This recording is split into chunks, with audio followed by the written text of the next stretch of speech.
Hier, on s'est quitté sur la belle victoire du SCO au stade Jean-Bouin contre Dijon. Un succès 2-0 avec des buts inscrits par Jean-François Rivière et Ted Lavie.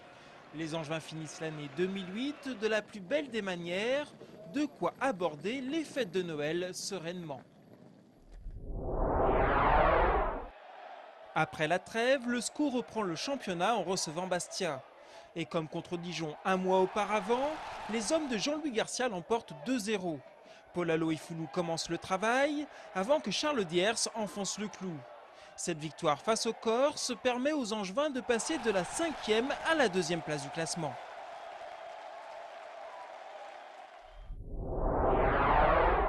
Une semaine plus tard, le SCO se déplace à Châteauroux. En marquant l'unique but de la rencontre, Fabrice Domarcolino remplit son rôle de joker de luxe. Il signe par la même occasion son 3e but de la saison.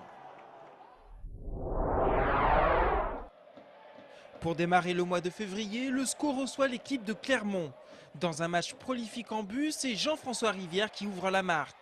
Le SCO est alors réduit à 10 dès la 41e minute, mais même en infériorité numérique, les Angevins sont inarrêtables.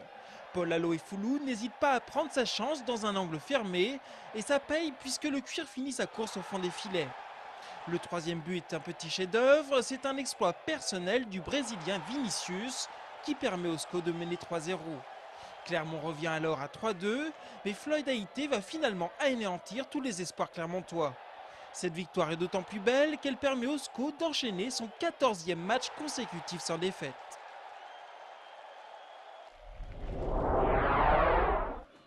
Malheureusement, toutes les bonnes choses ont une fin et c'est à Brest que le SCO va perdre son invincibilité. Le but marqué par Paul Aloïfoulou n'y changera rien. Le SCO s'incline 2-1 et pointe à la 3e place du classement. Oui, la fin d'une série qui pour l'instant va rester comme un record dans ce championnat de Ligue 2. Donc on peut en être fier. Maintenant, on savait aussi qu'à un moment donné ça allait s'arrêter. Donc on aurait aimé que ce soit le plus tard possible. Pour le compte de la 25e journée, le SCO se déplace à Nîmes, l'avant-dernier du championnat. La victoire est impérative pour les Angevins, mais malgré le 3e but de la saison de Vinicius, le SCO est tenu en échec un partout.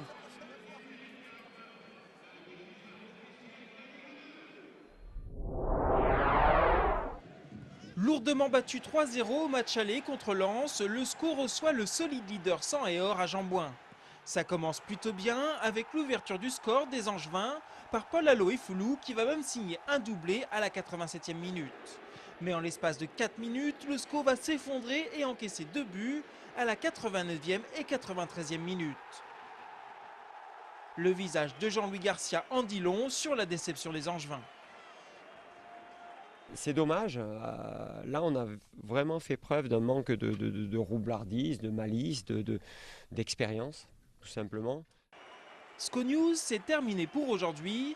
Pour voir la suite et la fin de tous les buts du SCO, rendez-vous dès la semaine prochaine.